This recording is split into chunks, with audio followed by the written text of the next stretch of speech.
Bonjour, je suis Monsieur Becker. Je me propose de vous expliquer comment construire un graphique avec un tableur. Le tableur d'aujourd'hui et le tableur calque, équivalent à Excel. Je vous propose de faire cela avec un exemple. Je me propose de construire l'évolution du pourcentage de survie des levures en fonction des doses d'UV. Afin de simplifier le travail et de bien le visualiser, je me propose dans un premier temps d'agrandir comme ceci. Ici, mes données sont bien visibles. Lorsque vous construisez un graphique, ou lorsque vous voulez construire un graphique, il me paraît important de placer les abscisses dans la première colonne, c'est-à-dire le paramètre. Ici, on a appliqué des doses d'UV, 0 erg, 2 erg, 5 erg, etc. Et on a regardé les résultats, c'est-à-dire le pourcentage de survie des levures. Donc, première colonne, axe des abscisses, toujours. Deuxième colonne, axe des ordonnées. Il me paraît important de distinguer les causes des conséquences. Donc, pour construire un graphique, il faut d'abord sélectionner les données, comme ceci. Je garde le doigt enfoncé sur la souris. Ici, les cellules sélectionnées sont colorées. Donc, pour construire un graphique, il faut cliquer sur Insertion, ici, puis sur Diagramme, comme ceci. C'est toujours des clics gauche. Pour construire un graphique de la forme y égale f de x, il faut choisir xy dispersion. Si je fais ça, je vois apparaître mes points et un semblant de graphique. Si je veux une courbe, je clique sur point et ligne, comme ceci.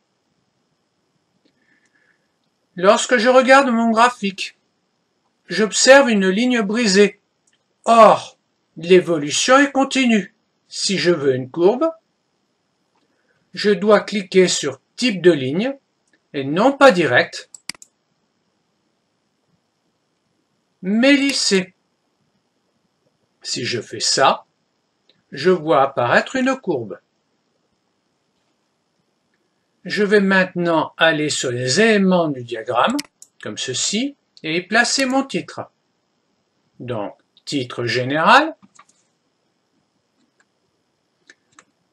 pourcentage de survie des levures en fonction de la dose d'UV. Le titre quand je fais ça, je vois apparaître mon titre en haut pour l'instant. Je vais placer à présent le titre ou écrire à présent le titre des abscisses.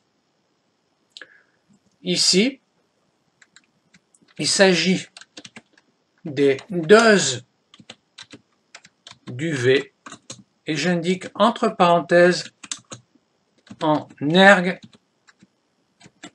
par millimètre carré. Ah, je rectifie, je referme.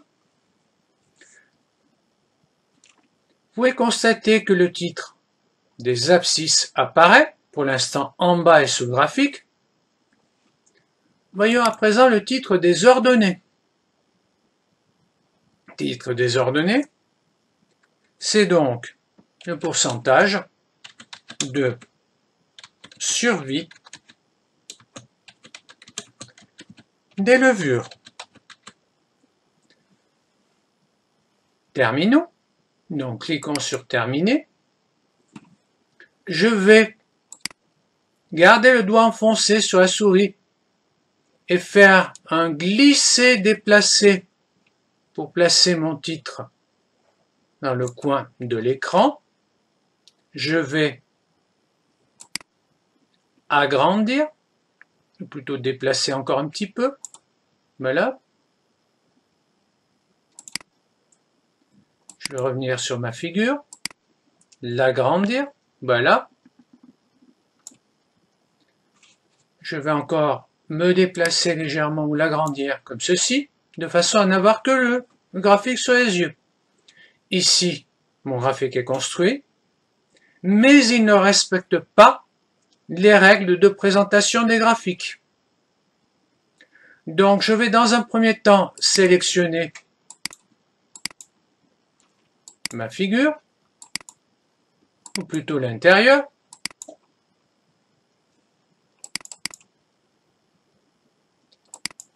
Voilà. Je vais réduire provisoirement la taille de mon graphique, puisque mon titre général, clic gauche, doit toujours être en bas, comme ceci. Et une fois que je l'ai positionné à un endroit correct, c'est-à-dire sous le graphique, je vois que mon titre n'est pas en gras et qu'il n'est pas souligné.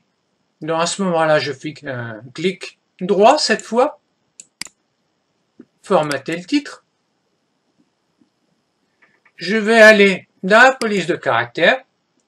Je peux choisir la police standard du Times New Roman, choisir du 14, du gras, et je vais aller dans les effets de caractère. Dans les effets de caractère, je vais descendre, je vais demander un soulignement simple, comme ceci. Je vois l'allure générale de mon titre. C'est ce qui m'intéresse, je clique sur OK. La légende doit toujours être placée entre le titre général qui est en dessous et le graphique proprement dit. Donc, glisser, déplacer, j'y suis. Puisque je n'ai plus rien du côté droit, je vais pouvoir sélectionner mon graphique et l'agrandir légèrement. Ce faisant, mon titre des abscisses est situé en dessous alors qu'il devrait être à l'extrémité du graphique. Donc, glisser, déplacer, comme ceci. Je vais de nouveau légèrement agrandir mon graphique, comme ceci. Là, maintenant, il me reste un dernier problème, ou une dernière chose à résoudre, si on peut dire. Donc, clic gauche pour sélectionner mon titre des ordonnées, mais comme vous pouvez le voir, mon titre des ordonnées est placé verticalement. Or, il faut qu'il soit horizontal. Donc, j'ai sélectionné avec un clic gauche mon titre de l'axe Y, c'est-à-dire de l'axe des ordonnées. Je fais ensuite un clic droit, formater le titre. Et là, c'est pas dans les effets de caractère que je vais aller, mais dans l'alignement. Donc, je vais modifier l'orientation de mon texte.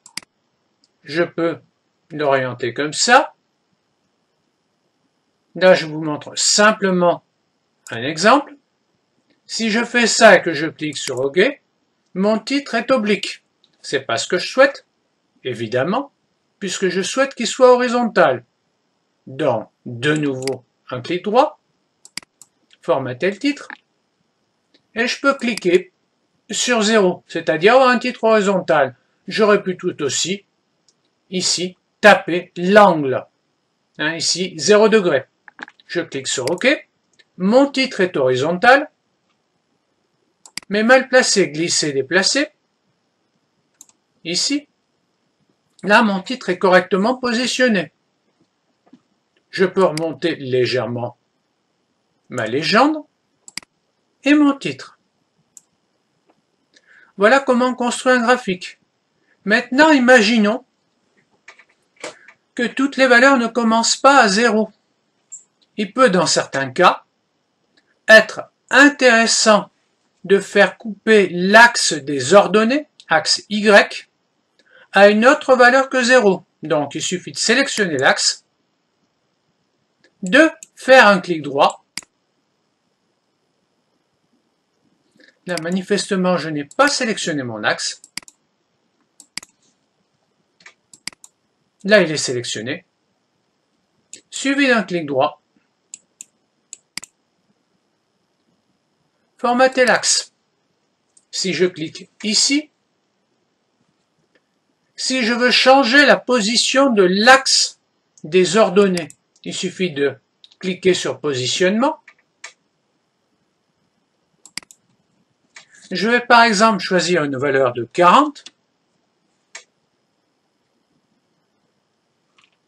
Et je clique sur OK. Là, à ce moment-là, mon axe des ordonnées clique et coupe celui des abscisses pour la valeur de 40 erg par millimètre carré. Si je me suis trompé, ou si je me suis aperçu que je me suis trompé, il y a toujours la possibilité de revenir en arrière à l'aide de cette petite flèche. Clic. Et là, l'axe revient à l'endroit où il est souhaitable, c'est-à-dire en position 0. Maintenant, si je veux modifier l'allure générale de mon graphique, je fais un clic gauche, suivi d'un clic droit, formater série de données, et je dois pouvoir choisir la couleur de mes points. Donc, je peux choisir de l'azur. Je clique sur OK.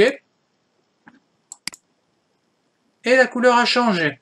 Je peux revenir en arrière. Voilà, c'est tout pour aujourd'hui. Je vous remercie.